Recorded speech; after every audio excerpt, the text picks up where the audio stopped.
பகிரங்கமாக பட்டாப்பான்ல ஒருத்தனை கொலை செய்யக்கூடிய தைரியம் எங்க இருந்து பாருங்க. அந்த காதலித்த அந்த கவின் என்கிற அந்த இளைஞன் வந்து ஐடி கம்பெனியில வந்து 1.5 லட்சம் ரூபாய் சம்பளம் வாங்கக்கூடிய அந்தஸ்தோட இருக்காங்க. அவருக்கு சொத்துக்கள் இருக்கிறது. அப்ப நீங்க எந்த வகையிலுமே கல்வி ரீதியாக, பொருளாதார ரீதியாக, சமூகத்துல வந்து அவர்கள் எந்த வகையிலும் குறைவானவர்கள் அல்ல. ஒரு எமோஷனலாக நடந்த ஒரு மர்டரா இல்ல ப்ரீ பிளான் மர்டரான ஒரு 2 கேள்வி. அந்த பெண் வந்து என்ன சொல்லியிருக்காங்க அப்படின்னா, அந்த கவினை நான் காதலிக்கவில்லை அப்படின்னு சொல்லியிருக்கிறாங்க. வேற என்ன வாய்ப்பு இருக்கிறது? அவரை கொண்டுட்டாங்க, அவங்க வீட்டு வர போறது இல்லை, அவனுக்காக நான் காத்துக்கிட்டே இருப்பேன் சொல்றதுல சினிமாவா? இது வாழ்க்கை. இது சட்டத்தால் மட்டுமே சரி செய்யக்கூடிய பிரச்சனை அல்ல. ஆனா சட்டத்துக்கு ஒரு பங்கு இருக்கு. இப்ப வந்து குண்டர் சட்டம் பாய்ந்திருக்கிறது மேல சட்ட நடவடிக்கையில வந்து பிரச்சனை கிடையாது. திருமண முறைகளின் மூலமாக சாதி கெட்டிப்பட்டு தான் இருக்கு. நட்பா இருக்கிற வரைக்கும் வந்து நீங்க யாரு என்ன ஆளுகள் கேட்க மாட்டோம். உறவுன்னு வரும்போது கேட்க மாட்டோம். இந்த ஒருத்தர் பொண்ணு இருக்கும்போது நீங்க என்ன ஆளுகள் கேட்க மாட்டோம். வீடே கொடுக்க மாட்டேங்கிற வாடகைக்கு. ஆனா இதே சமூகம் தான் சொல்லுது, நீ படிச்சா, நல்லா வேலைக்கு போனா, நல்லா சம்பாதிச்சா உன்னோட ஜாதி மறைஞ்சிரும், உன்னோட அந்தஸ்து மட்டும்தான். உண்மையா இருந்தா கவின் கொலை செய்யப்பட்டிருக்கேன். அவனோட படிப்பு இருக்கு, குடும்ப அந்தஸ்து இருக்கு, அவங்க அம்மா டீச்சரா இருக்கிறாங்க, அவங்க வந்து வீடு வாசல் இதெல்லாம் இருக்கு, சொத்து இருக்கு. ஒரு மாசம் 1.5 லட்சம் ரூபாய் சம்பளம் வாங்குறாரு.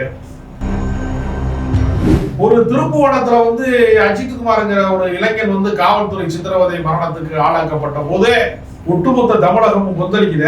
இதுக்கு மட்டும் கொந்தளிக்க மறுக்கிறானே, என்ன காரணம்? நேரலை வணக்கம். இன்று நம்மோடு நேர்காணல் பேசுவதற்காக அரசியல் விமர்சகர் திருமிகு ராஜகம்பீரன் அவர்கள் நம்மோடு இருக்கிறார். வாருங்கள், அவரோடு பேசலாம். சார் வணக்கம். சார், ஐடி ஊழியர் கவின் செல்வ கணேஷ் அப்படிங்கிற இளைஞர் வந்து ஆணவ படுகொலை செய்யப்பட்டிருக்கிறார் நெல்லையில. எப்படி பாக்குறீங்க? நம்மளுடைய சமூக அமைப்புல ஒவ்வொரு குடும்பங்களுமே ஏறத்தாழ சாதி சங்கங்கள் போலதான் இயல்பாகவே இருக்கிறது. சொந்த சாதியை உயர்வாகவும் பிற சாதிகளை தாழ்வாகவும் கருதக்கூடிய போக்கு வந்து இயல்பாகவே. அதனால இந்த உளவியல் வந்து குடும்பங்களின் வழியாக உற்பத்தி செய்யப்படுறாங்க. இப்ப நீங்க சாதி என்பது நேரடியாக சாதியாக மட்டும் இல்லை, அது மதத்தோடு தொடர்புடையதாக இருக்கிறது. மதம் என்பது கடவுள் நம்பிக்கையோடு தொடர்புடையதாக இருக்கிறது. கடவுள் நம்பிக்கை என்பது ஒரு மனிதனுடைய வாழ்க்கையில தவிர்க்க முடியாத ஒரு அங்கமாக இருக்கிறது. அப்ப இது ஒன்னோட ஒண்ண தொடர்போட இருக்கிறதுனால புனிதப்படுத்தப்பட்டதாக சாதியை கருதலாம். என்னுடைய ஜாதியோட இன்னொரு ஜாதி கலப்பதா, ரத்த கலப்பு ஏற்படுவதா, உறவு கலப்பதா, அது எப்படி அனுமதிக்க முடியும்?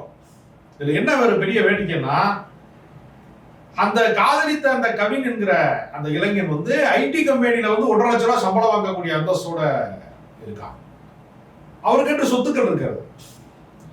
அவரால் வந்து சென்னைக்கு வந்து அந்த பெண்ணை கூட்டி, அந்த பெண்ணும் ஒரு சித்தா டாக்டர். அவங்க 2 பேருமே சுய சம்பாத்தியம் இருக்கிறவர்கள். திருமணம் செய்வதற்கான சட்டப்பூர்வமான வயதை வந்து கடந்தவர்கள். எல்லா வகையிலையுமே அதுக்கான தகுதி பெற்றவர்கள். இந்த கவினுடைய அம்மா வந்து ஒரு ஸ்கூல் டீச்சரா இருக்கிறாங்க. அப்ப நீங்க எந்த வகையிலையுமே கல்வி ரீதியாக, பொருளாதார ரீதியாக, சமூகத்துல வந்து அவர்கள் எந்த வகையிலையும் குறைவானவர்கள் அல்ல. தன்னோட அப்பா அம்மா வந்து சுர்ஜித் என்று சொல்லக்கூடிய அந்த இளைஞனுடைய அப்பா அம்மா 2 பேருமே போலீஸ் எஸ்ஐயா இருக்காங்க. அப்ப காவல்துறையினுடைய குடும்பத்துல இருந்து வரக்கூடிய ஒருத்தன் விடுறா பாத்துக்கலாம் அப்படிங்கிற அளவுக்கு தைரியமா வந்து, இது ஒரு எமோஷனலாக நடந்த ஒரு மர்டரா இல்ல ப்ரீ பிளான் மர்டரான ஒரு 2 கேள்வி இருக்கு. அப்ப அவனை தந்திரமாக வரவழைத்து அவங்க தாத்தாவுக்கு முடியல, கவினோட தாத்தாவுக்கு முடியல அப்படிங்கிறதுக்காக வேண்டி ட்ரீட்மெண்ட்டுக்காக கூட்டு போனவனை வந்து திரும்ப வரவழைக்கிற வழியில தான் அந்த மாதிரி சம்பவம் நடந்ததாக செய்திகள் சொல்லப்படுகிறது. அப்போ வந்து பகிரங்கமாக பட்டாப்பான்ல ஒருத்தனை கொலை செய்யக்கூடிய தைரியம் எங்கிருந்து பார்க்க? தங்களை வந்து ஆதிக்க சமூகமாக கருதி கொள்கிறவர்கள், இடைநிலை ஆதிக்க சமூகமாக கருதி கொள்றவங்க, இந்த மாதிரி ஒரு பொண்ணு வந்து வேற ஒருத்தனை, வேற சாதிக்காரனை வந்து திருமணம் பண்ணிட்டா நல்லது கெட்டதுல நம்ம மதிக்க மாட்டாங்க. உனக்கெல்லாம் இருக்கிற மீச, உனக்கெல்லாம் இருக்கிற வேட்டி சட்டை, நீ எல்லாம் மானஸ்தானான்னு கேட்பாங்க சாதிக்காரங்க என்கிற யாரோ ஒரு 3வது நபர், நம்முடைய வாழ்க்கையில நேரடியாக தொடர்புள்ளாத ஒரு 3வது நபராக இருக்கக்கூடிய ஒருவனுடைய விமர்சனத்திற்கு அஞ்சி, கௌரவத்துக்கு அஞ்சி, இது மாதிரியான ஒரு கௌரவ கொலைகள், இந்த மாதிரியான ஆணவ கொலைகள் நடக்கிறது. இத வந்து சட்டம் போட்டு தடுக்க முடியுமா? ஒரு கேள்வி இருக்கிறது. ஆணவ படுகொலைக்கு என்று தனி சட்டம் இயற்றப்பட வேண்டும். ஆனா திமுக தவிர்க்குதே. திமுக தவிர்க்குதுன்னா திமுக வந்து ஓட்டு அரசியல் கட்சி தானே. எல்லா ஜாதிக்காரன் ஓட்டு போட்டாதான் திமுக ஜெயிக்க முடியும். வெறும் பட்டியலின மக்களுக்கு மட்டுமே கட்சி நடத்த முடியுமா அப்படிங்கிற பிரச்சனை எல்லா கட்சிக்கும் இருக்கு, திமுகன்னு இல்லை.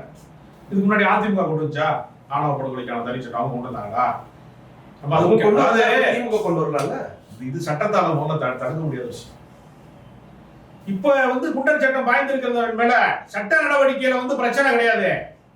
ஏற்கனவே இருக்கக்கூடிய சட்ட விதிகளின் படியே ஒருவரை தண்டிக்க முடியப்ப ஆணவ கொலைக்கான தனிச்சட்டம் இல்லாத போது எப்படி வந்து உடுமலைப்பேட்டை சங்கர் படுகொலையில வந்து அவருடைய பெற்றோர்கள்லாம் எப்படி வந்து கௌசல்யா பெற்றோர்கள் எப்படி தண்டனை குற்றவாளிகள் அப்படி மாற்றப்பட்டாங்க? சட்டத்துல இடம் இல்லையா? இருக்கு. நீங்க சொல்ற கோரிக்கை நியாயமானது. ஆணவ படுகொலைக்கு வந்து தனி சட்டம் இயற்றப்பட வேண்டும் என்று சரியானது.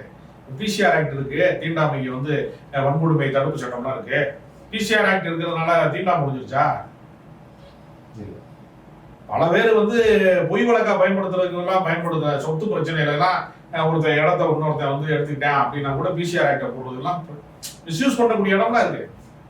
இது சட்டத்தால் மட்டுமே சரி செய்யக்கூடிய பிரச்சனை அல்ல. ஆனா சட்டத்துக்கு ஒரு பங்கு இருக்கு. ஒரு சம்பவம், ஒரு கொலை சம்பவம், ஒரு ஆணவ படுகொலை ஒரு நடந்து முடிந்ததற்கு பின்பு உள்ள தண்டனை விவரத்தை தான் நீங்க சட்டத்தை கொண்டு வரணும்னு சொல்றீங்க. நடக்காம இருக்கிற கெட்டவழி அதை தான் நம்ம கேட்கிறோம். நடந்து முடிந்த பின்பு அவனுக்கான அதிகபட்ச தண்டனையை பெற்றுத் தருவது என்பது குறித்ததுதான் சட்டம். நடக்காமல் தடுப்பது. இது போன்ற படுகொலைகள் வந்து எதிர்காலத்திலே நிகழாத வண்ணம் தடுப்பது. இதற்கு ஒரு மனமாற்றம். படித்தவர்கள் பாமரர்கள் கிடையாது.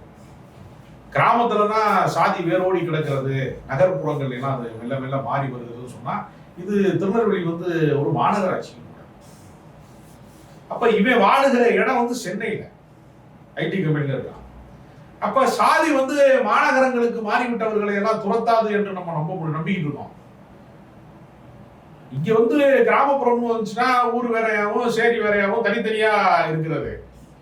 இங்க பக்கத்து அபார்ட்மெண்ட்ல கூட இருப்பான். அபார்ட்மெண்ட்லயும் சாதி இருக்கிறது. மார்வாடிய கட்டி வைக்கக்கூடிய பிளாட்ல எல்லாம் வேறவனா வந்து குடியேற்ற மாட்டாங்க. Veg only, pure veg. ஏன்னா ஓட்டா நடத்துறேன், கட்டடத்தை வாடகைக்கு விடுறேன், வெஜ் ஒன்லின்னு போட மாட்டான், வாடகைக்கு கூட விட மாட்டான். என்ன ஆளுங்கன்னு கேட்கறான். பல பேருக்கு இஸ்லாமியர்களுக்கு வீடு தர மாட்டேங்கிறான். என்ன ஜாதின்னு கேட்டுதான் வீடு கொடுக்குறான். அப்ப சாதிய மனநிலை என்பது மாநகரங்கள்ல வந்து பகிரங்கமாக இல்லையே தவிர இருக்கு. ஆனா மறைமுகமாக ஒரு ஓரஞ்சாரமா இருக்கு, அங்க பகிரங்கமா இருக்கு. ஒன்று நடந்து முடிந்ததற்கு பின்பு விளைவுகளை பத்தி பேசணும். ஆனா கொஞ்சம் கொஞ்சமா ஒரு படிப்படியா ஒரு குறைக்கிற வேலையை தானே செஞ்சுட்டு வந்துட்டு இருக்கிறோம் இந்த பெருநகரங்கள்ல. குறைக்க முடியாதுங்க. அப்படியே குறைப்பதாக ஒரு கற்பனை செய்து கொடுக்குறோம். நீங்க வந்து அதாவது நட்பா இருக்கிற வரைக்கும் வந்து நீங்க யாரு என்ன ஆளுகள் கேட்க மாட்டான். உறவுன்னு வரும்போது கேட்க மாட்டானா? ஒருத்தர் பொண்ணு இருக்கும்போது நீங்க என்ன ஆளுன்னு கேட்காம போகணும். வீடே கொடுக்க மாட்டேங்கிற வாடகைக்கு. பொண்ணு மாப்பிள்ள பேசும்போது யார் என்ன ஆளுன்னு கேட்காம வந்து கொடுக்க மாட்டாங்கல்ல. அப்ப திருமண முறைகளின் மூலமாக சாதி கெட்டிப்பட்டு தான் இருக்கு. நீங்க என்ன கல்வியில நீங்க மேம்பட்டு இருந்தாலும், நீங்க என்ன உத்தியோகத்துல மேம்பட்டு இருந்தாலும், எவ்வளவு வசதி வாய்ப்புகளை பெற்றிருந்தாலும் சாதியில நீ யாரு என்று கேட்காத ஒரு சமூக அமைப்பு நடைமுறையில கிடையாது. ஆனா இதே சமூகம் தான் சொல்லுது, நீ படிச்சா நல்லா வேலைக்கு போனா நல்லா சம்பாதிச்சா உன்னோட ஜாதி மறைஞ்சிரும், உன்னோட அந்தஸ்து மட்டும்தான். உண்மையா இருந்தா கவின் கொலை செய்யப்பட்டிருக்க மாட்டான். நீங்க சொல்ற கருத்து பூரா உண்மையா இருந்தா அவனோட படிப்பு இருக்கு, குடும்ப அந்தஸ்து இருக்கு, அவங்க அம்மா டீச்சரா இருக்கிறாங்க, அவங்க வந்து வீடு வாசல் இதெல்லாம் இருக்கு, சொத்து பத்து இருக்கு, ஒரு மாசம் 1 லட்சம் ரூபாய் சம்பளம் வாங்குறாரு. சென்னையில வந்து புதுசா கல்யாணம் ஆகி ஒரு வீடு அந்த பொண்ணோட வாழ்ந்துருந்தாங்கன்னா மாசம் 50,000 கூட செலவாகுது. 20,000 ரூபாய் வாடகை, 20,000 குடும்ப செலவு, 50,000 செலவுனா 1.5 லட்சம் ரூபாய் சம்பளம் வாங்குறான். கார் வச்சுட்டு நல்ல பிளாட்ல குடியிருக்க முடியும். நீங்க சொல்றதெல்லாம் உண்மையா இருந்திருந்தா கவின் படுகொலைக்கான வாய்ப்பு. அப்ப சாதி இருக்கிற இடம் வந்து எங்க இருக்கு, ஒளிஞ்சிருக்கு அப்படின்னா அந்த ஆள் மனதுல இருக்கிறது. ஒவ்வொரு தனி மனிதனுமே தன்னை சாதியாக உணரக்கூடிய இடம் இருக்கிறது. நம்ம முற்போக்காளர்கள் சிந்திக்கிறவன் இடதுசாரி பெரியாரிஸ்ட் சொல்லக்கூடியவன் சமூகத்துல வந்து பெரும்பான்மை கிடையாது. சிந்திக்கிறவர்கள் என்பது ஒரு சிறு கூட்டம். இதுக்கு வந்து திமுக அண்ணா திமுக வண்ணம்லாம் பூச முடியாது. எல்லா கட்சிகளுக்குள்ளேயுமே சாதியவாதிகள் வந்து நீக்கமுறை காற்று எப்படி கண்ணுக்கு தெரியாத காற்று நீக்கமுறை நிறைந்திருப்பது மாதிரி எல்லாருமே நிறைந்திருக்காங்க. சமீபத்துல வந்து ஒரு நேர்காணல்ல வந்து ஆராசா சொல்றாரு, நான் 1 கோடி ரூபாய்க்கு கார் வச்சிருக்கேன், மத்திய அமைச்சராக இருக்கேன், நாடாளுமன்ற இருந்திருக்கேன், நாடாளுமன்ற உறுப்பினராக இருக்கேன், 1 கோடி ரூபாய் கார் வச்சிருக்கிறேங்கிறதுனால என் சாதியை நான் மாற்றிக் கொள்ள முடியுமான்னு கேட்கிறேன். என் சாதி இல்லாமல் போய்விடுமா? நான் ஒடுக்கப்பட்டவன் இல்லை என்று ஆகிவிடுமான்னு கேட்கிறேன். நான் பட்டியல் இனம் சார்ந்தவன் என்பது இல்லாமல் போய்விடுமா என்று யாரு கேட்கிறா? இதை விட அந்தஸ்து என்ன இருக்கு? மத்திய அமைச்சராக இருந்திருக்கிறாரு. இந்தியாவினுடைய மிக முக்கியமான அமைச்சரவையில் இருக்கக்கூடிய அதிகாரமிக்க பதவிகளில் இருந்தவர். சாதி ஒழியாது என்கிற நிலைமை இருக்குது. அதற்கு 2 வழிதான். நீங்க நாத்திகர்கள் வந்து கடவுள் மறுப்பாளர்கள் என்று சொல்லுகிறவங்க, கம்யூனிஸ்டர்களா இருக்கிறவங்க தனிப்பட்ட சிந்திக்கிற போது அவர்கள் வந்து என்ன பண்ணுவாங்க? சாதி மறுப்பாளர்களா இருப்பாங்க. ஆனா அவங்க குடும்ப ஜாதியா தான் பொண்டாட்டி வந்து சாமி கும்பிடுவா, அவ வந்து சாதியை வந்து பின்பற்ற முடியுமா தான் இருப்பா. நடைமுறையில சொல்றேன், குற்றச்சாட்டா சொல்லல, கலை யதார்த்தத்தை சொல்றேன். ஒருவேளை அந்த முற்போக்கா இருக்கக்கூடியவங்க தன்னுடைய குடும்பத்திலேயே அந்த தத்துவத்தை கொண்டு போகலையோ அப்படிங்கிற விமர்சனம் இருக்குது. கொண்டு போனா அப்படி வந்து வீட்டை வந்து அரசியல் மேடையை மாத்திட்டே இருப்பாங்களா? குடும்பத்துல இருக்கிறவங்க காலையில எழுந்திரிச்சு வேலைக்கு போவாங்க. அரசியல் வீட்டுல இருந்து ஆரம்பிக்கிறது தானே. நம்மளா சொல்லிக்கிறோம், பிள்ளைங்க சொல்றதை கூட கேட்டுவாங்களா? அப்படிலாம் ஒண்ணு கிடையாது. சொல்றதெல்லாம் வந்து என்னன்னா, இதெல்லாம் மேடை பேச்சுல சொல்றது. நீங்கள் அரசியல் படுத்த தவறுகிறீர்கள். பொண்டாட்டி வந்து புருஷன் சொல்றதை கேட்பாளா? இல்ல புருஷன் பொண்டாட்டி சொல்றதை கேட்பானா? இவன் வேற ஒரு இடத்துல இருந்து ஒரு 25 வயசுல 2 பேர் மீட் பண்றாங்க கல்யாணங்கிற பேர்ல. அதுக்கு முந்தைய ஒரு வாழ்க்கை முறை இருக்குது, அவங்களுக்கு ஒரு நம்பிக்கை இருக்கும்ல. அந்த நம்பிக்கையை வந்து ஒரு வீட்டுக்கு போனோன்னு மாத்திடுவாங்களா? ஒரு பெண் வந்து வேற ஒரு இடத்துல கல்யாணம் பண்ணி கொடுத்தோன்னா அவங்க லைஃப் ஸ்டைல் பூரா மாறிடுமா? இல்ல ஒரு ஆளுக்கு எல்லா நம்பிக்கையும் மாறிடுமா? இதெல்லாம் நம்ம சொல்றது. சர்டிபிகேட்ல ஜாதி பேர் தானே இருக்கும். சாதி மறுப்பாளர்னு சொல்லக்கூடியவர்களுடைய எல்லாருடைய பள்ளி சான்றிதழையும் ஜாதி பேர் தானே இருக்கும். நடைமுறை சிக்கல் இருக்கா இல்லையா? அதுல நான் வந்து குற்றச்சாட்டாதான் இதை குறிப்பிடல. அப்ப இதற்கு என்ன வழி என்று ஒரு கேள்வி இருக்குல்ல. அப்ப வந்து அம்பேத்கர் சொல்லுகிற வழி என்ன?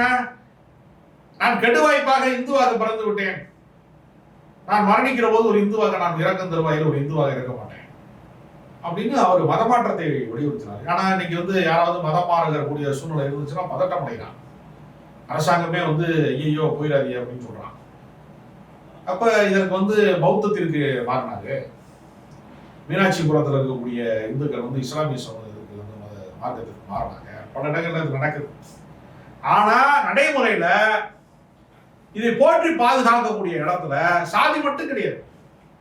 இப்ப நீங்க இந்து முன்னணி நடத்துறவன், இந்துத்துவ சக்திகள் என்று தன்னை சொல்லிக் கொடுக்கிறவன், விஸ்வ இந்து பரிஷத்துங்கிறவன், பாஜகங்கிறவன், யாராவது இந்து மதத்தை காப்பாற்றணும், இந்து மத உணர்வு புண்பட்டு விட்டுங்கிறானே, கவின் படுகொலைக்கு யார் ஒரு இந்துத்துவ அமைப்பு தலையிட்டு அந்த பொண்ணும் இந்து நம்மளும் இந்து நமக்குள்ள அப்படி பண்ணக்கூடாது, கொலை பண்ணக்கூடாது அப்படின்னு எங்கேயா சொல்லியிருக்கானா? அர்ஜுன் சம்பத் அறிக்கை விட்டுருக்காரா? மறுபடியும் திருமாவளவன் அறிக்கை விடுறாரு, இடதுசாரிகள் கண்டிக்கிறாங்க. ஒரு திருப்புவனத்துல வந்து அஜித்குமார்ங்கிற ஒரு இளைஞன் வந்து காவல்துறை சித்திரவதை மரணத்துக்கு ஆளாக்கப்பட்ட போது ஒட்டுமொத்த தமிழகமும் கொந்தளிக்குத. இதுக்கு மட்டும் கொந்தளிக்க மறுக்கிறானே என்ன காரணம்? முடிஞ்சு சொல்லப்பட மறுக்கிறானே என்ன காரணம்? அப்ப சாதிய மனநிலை இருக்கிறதுங்கிறது வெளிப்படையாக வந்து எல்லாரும் ஜாதி சங்கத்துல உறுப்பினர் ஆனா தான் ஜாதின்னு இல்லை. அவனுடைய ஆள் மனதிற்குள்ள இவனை மனிதர்களாக கருதாத மனப்பான்மை, இன்னும் சொல்ல போனா வெட்டினவனுடைய மனநிலை தான் பல பேருக்கு. நம்ம வீட்டுக்குள்ளே எப்படி அவன் கூட்டு போறாங்க, அவனுக்கு சரியா தான் நடந்திருக்குங்கிற உளவியல் சிக்கலோட தான் எல்லாருமே இருக்கான். அவனுக்கு வெளியே சொல்லாம இருக்கான். அவன் வெளிப்படையா அருவா தூக்கிட்டான். ஒருத்தன் வந்து வெளிப்படையா கொலை செஞ்சுட்டான். அந்த கொலைக்கான எல்லா நியாயங்களையும் எல்லா தார்மீக காரணங்களையும் ஆள் மனதுக்குள்ள வைத்துக் கொண்டு பொது சமூக வேடிக்கை பார்க்கறான்ல. அப்ப இந்த சமூக அமைப்பை மாற்றுவதில் மிகப்பெரிய சிக்கல் இருக்கிறது. சாதி வந்து ஒரு கற்பினம், சாதி வந்து மனித குலத்துக்கு எதிரானது என்பதெல்லாம் அறிவு நிலையிலிருந்து பேசலாம். அது வாழ்க்கையுடைய அனுபவமாக மாற்றப்பட முடியும். அதனுடைய தோல்வியை தான் அந்த பெண் வந்து என்ன சொல்லியிருக்கிறாங்க அப்படின்னா, அந்த கவினை நான் காதலிக்கவில்லை அப்படின்னு சொல்லியிருக்கிறாங்க. வேற என்ன வாய்ப்பு இருக்கிறது? அவரை கொண்டுட்டாங்க, அவன் வீட்டு வர போறது இல்லை. அந்த பெண் விரும்பி தான் அவனால காதலிச்சிருப்பா. கொலை செய்ததற்கு பின்னாடி அந்த குடும்பம் மொத்தமுமே சிறைக்கு இவளால போயிடுச்சு. சிறைக்கு போன பின்னாடி இனி அவளுக்கு என்ன மறுவாழ்க்கை இருக்குன்னு தெரியல. நமக்கு எதிர்காலம் என்னன்னு தெரியல. அதுக்காக காதலிகள் ஏன் சொல்றோம்? இது என்ன சினிமாவா? அது என்ன சினிமா பார்த்துட்டீங்களா? எல்லாத்தையும் நான் அவனோட தான் வாழ்வேன்னு சொல்லி அவனுக்காக நான் காத்துக்கிட்டே இருப்பேன் சொல்றது என்ன சினிமாவா? இது வாழ்க்கை. ஒரு பிரச்சனை முடிவுக்கு வருகிறது, ஒரு கொலையா முடிஞ்சிருச்சு அப்படின்னப்ப அவள் தன்னை தற்காத்துக் கொள்வதுக்கு அவளுக்கு வேற என்ன வழி இருக்குது? நான் அதை நியாயப்படுத்துறேன். அவளுக்கு வேற என்ன சாய்ஸ் இருக்கு? ஆமா காதலிச்சேன் அப்படின்னு சொல்றது மூலமா அவளுக்கு என்ன சாய்ஸ் இருக்கு? அவங்க அம்மா அப்பாவை வந்து தண்டனை கொடுக்கணும்னு சொல்றான். அது அந்த மன உறுதி இருந்திருந்தா அவ திருமணம் பண்ணிட்டு போயிருப்பாள் ஏற்கனவே. இந்த தடம்புரண்டு மாற்றி பேசக்கூடிய சூழலுக்கு அவ ஆளா பார்த்தா அது பெண்கள் எப்பவுமே என்ன செய்வாங்க, எப்பவுமே பெண்கள்னு கிடையாது, பலவீனமானவர்கள் என்ன செய்வாங்க, ஒரு பாதிப்பு என்று வந்தா எனக்கு தெரியாது. அதனால இது வந்து பல பிரச்சனைகள் நடந்திருக்கு. திவ்யா இளவரசன் பிரிகிற போது கூட அந்த பெண்ணை பிரிச்சு கொண்டு போகும்போது அந்த பெண் வந்து இதே மாதிரியான ஒரு மனநிலைக்கு ஆளாக்கப்பட்டாங்க. உங்களுடைய நேரத்தை ஒதுக்கி எங்களோட கருத்துக்களை பண்ண வைக்க நன்றி சார்.